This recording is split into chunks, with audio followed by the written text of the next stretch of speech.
రాష్ట్రానికి న్యాయం జరగాలంటే కేంద్రంలో కాంగ్రెస్ రావాలంటున్నారు పీసీసీ ప్రధాన కార్యదర్శి ద్రోణంరాజు శ్రీనివాస్. హోదా సహా అన్ని హామీల అమలు కాంగ్రెస్తోనే సాధ్యమంటున్నారు. యూపీఏ ప్రభుత్వం తీసుకొచ్చిన విభజన చట్టాన్ని ఎన్డీఏ సర్కార్ తుంగలో తొక్కిందని దుయ్యబట్టారు. కాంగ్రెస్ సంక్షేమ పథకాలను జగన్ ఎగరేసుకుపోయారని, ప్రజలకు వాస్తవాలు వివరించి పునర్వైభవం సాధిస్తామని ధీమా వెలిబుచ్చుతున్నారు. రాష్ట్ర రాజకీయ పరిస్థితులు, కాంగ్రెస్ ఎన్నికల సన్నద్దతపై ద్రోణంరాజు శ్రీనివాస్తో ఈటీవీ ముఖాముఖి ఇప్పుడు. ఉత్తరాంధ్ర రాజకీయాలు, ప్రత్యేకించి విశాఖ జిల్లాపై ద్రోణంరాజు సత్యనారాయణది తిరుగులేని ముద్ర. ఆయన రాజకీయ వారసుడిగా ఆయన వారసత్వాన్ని పుణికిపుచ్చుకొని ద్రోణంరాజు శ్రీనివాస్ 2 సార్లు ఎమ్మెల్యేగా, ఆ తర్వాత ప్రభుత్వ విప్పుగా కూడా సేవలందించారు. అయితే 2014 తర్వాత కాంగ్రెస్ పార్టీని వేడని అతి కొద్దిమంది నేతల్లో ద్రోణంరాజు శ్రీనివాస్ గారు ఇప్పుడు రాజకీయ పరిస్థితులు, ఇప్పటి పరిస్థితి ఎట్లా ఉంది, ఏ రకంగా మీరు దీన్ని చూస్తున్నారు? ప్రజలు కాంగ్రెస్ పార్టీ రాష్ట్రాన్ని విభజించింది అని ఆ రోజు నమ్మారు. అప్పుడున్నటువంటి ప్రతిపక్షాలు పూర్తిగా బీజేపీ కానీ, టీడీపీ కానీ, వైఎస్ఆర్సీపీ కానీ, ఇంకా ఇతర వర్గాలు కూడా కాంగ్రెస్ పార్టీ వల్లే ఈ రాష్ట్ర విభజన జరిగింది, మా వల్ల కాదని ప్రజలను నమ్మించగలిగారు. కానీ వాళ్ళు కూడా లేఖలు ఇచ్చారు. వాళ్ళ యొక్క మద్దతు లేకపోతే Bharatiya Janata party on the floor of the house వాళ్ళు డిమాండ్ చేశారు, మీరు బిల్లు పెట్టండి, మేము అమలు చేస్తామని. వాళ్ళ పాత్ర కానీ, ఇక్కడ ఉన్నటువంటి పార్టీల పాత్ర కానీ మావి లేవు అనేటువంటి రీతిలో ఆ రోజు దుష్ప్రచారం చేయడం వల్ల ప్రజలు నమ్మారు. ఆ రోజు మమ్మల్ని తిరస్కరించారు. నగర కాంగ్రెస్, జిల్లా కాంగ్రెస్లు అధ్యక్షులను వేయాలన్నా సరే మాకు దొరకనటువంటి పరిస్థితిలో ఉన్నారు. ఈవెన్ మండల కమిటీ ప్రెసిడెంట్లు వేయాలంటే మాకు అక్కడ మనుషులు ముందుకు రానటువంటి పరిస్థితి. అంటే ప్రధానంగా మీ పార్టీకి బాగా డ్యామేజ్ చేసింది వైఎస్ఆర్సీపీ అంటారా, లేదంటే తెలుగుదేశం పార్టీ అంటారా? అంటే 2014 ఎన్నికల్లో మీకు 2014 ఎన్నికల్లో టీడీపీ ఎలాగ మాకు ప్రతిపక్షంగా మేము ఫిక్స్డ్. కానీ అప్పటికే రాజశేఖర రెడ్డి గారు తనయుడు అతను ముఖ్యమంత్రి ఆశించడం, చాలామంది శాసనసభ్యులు మేము కూడా ఉన్నాం ఆ రోజు, అతను ముఖ్యమంత్రి ఇవ్వమని అడిగాం.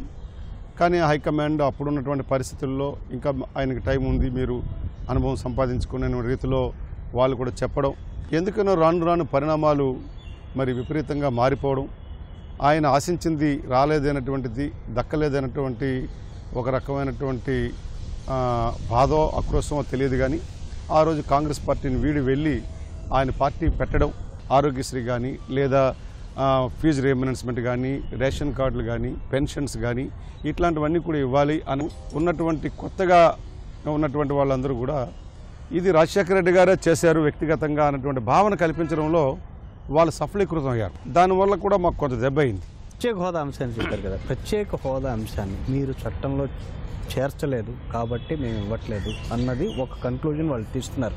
దీన్ని మీరు ఎట్లా చూస్తున్నారు? చట్టంలో పెట్టడానికి అప్పుడు సరైన ఒత్తిడి లేదంటారా? ఇది చట్టం చేయలేదు కదా, చట్టం చేయలేదని మీరు చట్టం చేయండి. ఇప్పుడు ఓకే, చట్టం చేయలేదు, రాజ్యసభలో ప్రధానమంత్రి గారు అష్యూరెన్స్ని చట్టం చేయలేదంటే where is the meaning? Okay, చట్టం చేయలేదు, మీరు చేయండి. పార్టీ మారాలన్న ఆలోచన ఒకనొక దశలో మీకు వచ్చింది, కానీ మీరు దాన్ని తటస్థంగా ఉండిపోయారన్న భావన ఉన్నది. ఎట్లా? Question does not arise. ఎందుకంటారా, నేను అందుకుముందే మీకు చెప్పాను, 2014లో నన్ను అంటే ఇది గొప్ప కాదు, నేను మారాలంటే అప్పుడే పార్టీ మారచ్చు, ఇంట్లో కూర్చుని ఎమ్మెల్యే అవుతాను నేను. ఎందుకంటే నా నియోజకవర్గ ప్రజలు నన్ను అంత ఆదరిస్తారు, అభిమానిస్తారు. నాకు మా ఫాదర్ సర్వీస్ ఒకటే నేర్పాడు, యాజ్ ఎ పబ్లిక్ రిప్రజెంటేటివ్ నువ్వు ఇది చేయాలి, యాజ్ ఎ కాంగ్రెస్ మ్యాన్ నువ్వు అందుబాటులో ఉండాలి కార్యకర్తలకు, నాయకులకు, అక్కడ ఉన్నటువంటి ప్రజా సమస్యలను తీర్చడానికి. ఆ రోజు కూడా నేను ఏ పార్టీలోకి వెళ్తే అప్పుడే ఎమ్మెల్యే అయ్యేవాడిని. నేను మారాలనుకున్నాను, అప్పుడే ఆలోచన రాలేదు నాకు. ఇప్పుడు ఆలోచన ఎందుకు వస్తుంది? ఇప్పుడు 2019లో రాష్ట్ర రాజకీయాలకి రాహుల్ గాంధీ ఏఐసీసీ అధ్యక్షుడు హోదాలో ప్రచారానికి వచ్చారు. అంటే ఏ రకంగా రాష్ట్ర ప్రజలను అడ్రస్ చేసే అవకాశం ఉంది? సోనియా గాంధీ గారు, మన్మోహన్ సింగ్ గారు కలిసి పార్లమెంట్లో పెట్టి ఒక చట్టాన్ని మనకి ఇచ్చారు. ఆ చట్టాన్ని ఏ ప్రభుత్వం అమలు చేయాలి, దాన్ని తుంగలోకి తొక్కింది ఎన్డీఏ ప్రభుత్వం, బీజేపీ ప్రభుత్వం. దాని మీద ఇవాళ పోరాటాలు జరుగుతున్నాయి. అట్లాంటి పరిస్థితి మేము తీసుకురాము. What we assured in the year 2014 at the time of the bifurcation of the state of Andhra Pradesh, ఆ రోజు మేము దాన్ని నిలబెట్టుకుంటాం. ప్రత్యేక హోదా అన్న దాని మీద I will sign first signature అని చెప్పారు. ఎప్పుడు కూడా నెహ్రూ గాంధీ కుటుంబం ఇచ్చినటువంటి మాటని తప్పలేదు. జనసేన అధ్యక్షుడు తిరుగుతూ మొత్తం అసలు ఈ ఉత్తరాంధ్ర వెనుకబడతనం గురించి ప్రశ్నిస్తూ ఆయన ఏమంటున్నాడంటే అసలు ఈ ప్రత్యేకమైన రాష్ట్రం వాదన వచ్చే అవకాశం ఉంది, అంత వెనుకబడతనం ఉంది ఇక్కడ అంటున్నాడు. ఇది ఎంతవరకు వాస్తవం? ఇవాళ రైవాడ కానీ, తాండవ కానీ, తాటిపూడి కానీ, లేకపోతే అక్కడ వెంగళరాయ సాగర్ కానీ, అక్కడ తోటపల్లి కానీ, వంశధార కానీ, ఇన్ని ఇరిగేషన్ ప్రాజెక్ట్స్ అన్నీ కాంగ్రెస్ వేసినటువంటి పునాదులు. దాని మీద ఎవరైనా పూర్తి చేయొచ్చు, వాళ్ళకు కూడా కొంత క్రెడిట్ వాళ్ళకు కూడా వచ్చేది, ఎవరిది ఒక సొత్తు కాదు. మెజారిటీ మీ పెద్ద నేతలు, మీ కాంగ్రెస్లో, రాష్ట్ర కాంగ్రెస్లో ఉన్న పెద్ద నేతలు అనుకున్న వాళ్ళంతా కూడాను పార్టీ తర్వాత కూడా ఎన్నికలు అయిపోయిన తర్వాత కూడా మారిపోయారు. ఇప్పుడు ఈ దశలో ఇప్పుడు కిరణ్ కుమార్ రెడ్డి మళ్ళీ అగైన్ కాంగ్రెస్లో చేరారు. అలాగే ఉత్తరాంధ్రకు సంబంధించి నేతలంతా తిరిగి వస్తారండి. ఎందుకంటే కాంగ్రెస్ భావజాలాలతో ఉన్నవాళ్ళు కొంత ఇన్సెక్యూరిటీ ఉండి, మనం రేపు 2019లో ఎమ్మెల్యే అవ్వాలంటే కొంతమంది వాళ్ళ అనుచరులు కానీ, అనుయాయులు కానీ, వాళ్ళు ఏంటి మీ భవిష్యత్తు దెబ్బతింటుంది, మీరు ఇందులో ఉంటే ఓటు బ్యాంక్ రాదు, ప్రజలు వ్యతిరేకంగా ఉన్నారు కాబట్టి ఏదో పార్టీలోకి వెళ్ళాలంటే ఒక్కొక్కరు ఒక పార్టీ వాళ్ళు ఆప్ట్ చేసుకున్నారు, వెళ్ళారు. కానీ ఈరోజు ఆ పార్టీలో జరుగుతున్నటువంటి పరిణామాలు చూస్తూ ఉంటే వాళ్ళకు కూడా ఒక అభద్రతాభావం కలుగుతుంది. 4.5 ఏళ్ల పరిపాలన మీరు ఎలాగా చూస్తున్నారు? రాష్ట్రంలో ఉన్నటువంటి ప్రజలు ఒక్కటే నిర్ణయించారు, కుర్రోడికి కానీ మనం అధికారం ఇస్తే ఇది దెబ్బతింటుందేమో, మనకి క్యాపిటల్ లేదు, మనకి చట్టాన్ని అమలు చేయాలి, ఏమి ఇచ్చారో తెలియదు, చట్టం గురించి ప్రజలకు కూడా అవగాహన లేదు. చట్టం ఒకటి ఉందని, ఒక ప్రత్యేక హోదా ఉందని, ఒక పోలవరం ఉందని ఇచ్చారని, వెనుకబడిన జిల్లాలకు ఇచ్చారని, ఇవన్నీ కూడా అవగాహన లేదు.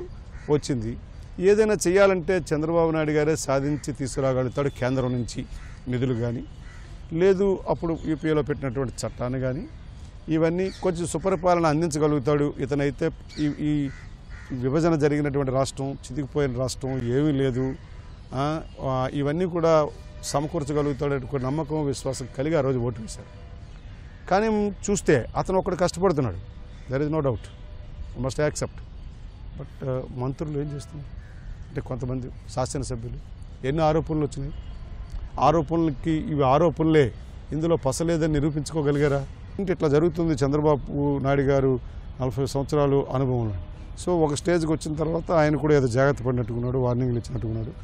3వ సంవత్సరం నుంచి కొంత ఆగింది, మళ్ళీ ఇప్పుడు ఎలా ఉందో మళ్ళీ చూడాలి ప్రజల యొక్కది. కానీ ఒక్కటి, నేను చంద్రబాబు నాయుడు గారిని వ్యక్తిగతంగా నేను విమర్శించను, కానీ విమర్శించేటటువంటిది వయసు కూడా కాదు నాది. బట్ కేంద్ర ప్రభుత్వంతో 4 సంవత్సరాలు కలిసి పనిచేసినటువంటి ఇంత అనుభవం కలిగిన ముఖ్యమంత్రి ఎక్కడ ఫెయిల్ అయ్యాడు అయినా, అది మాకు కూడా పెద్ద క్వశ్చన్. అంటే చంద్రబాబు నాయుడు లాంటి ఆయన నరేంద్ర మోడీ గారి దగ్గర నుంచి మనకు రావాల్సినటువంటి హక్కుల ద్వారా ఉన్నదాన్ని ఎందుకు తేలేకపోయాడు ఆయన? ఇంకా జగన్మోహన్ రెడ్డి గారు చెప్పక్కర్లేదు, ఆయన సరెండర్ అయిపోయాడు. ఆయన మోడీని ఎప్పుడు తిట్టడు, ప్రత్యేక హోదా కావాలంటే చంద్రబాబు ఏం చేస్తున్నావు అంటాడు. ఇక్కడ ఉన్న చంద్రబాబు దగ్గర ఉన్న ఎమ్మెల్యేలు ఏమంటారు, నువ్వు ఢిల్లీ వెళ్ళి నువ్వేమో ధర్నా చేయొచ్చు కదా అని వీళ్ళు అంటారు.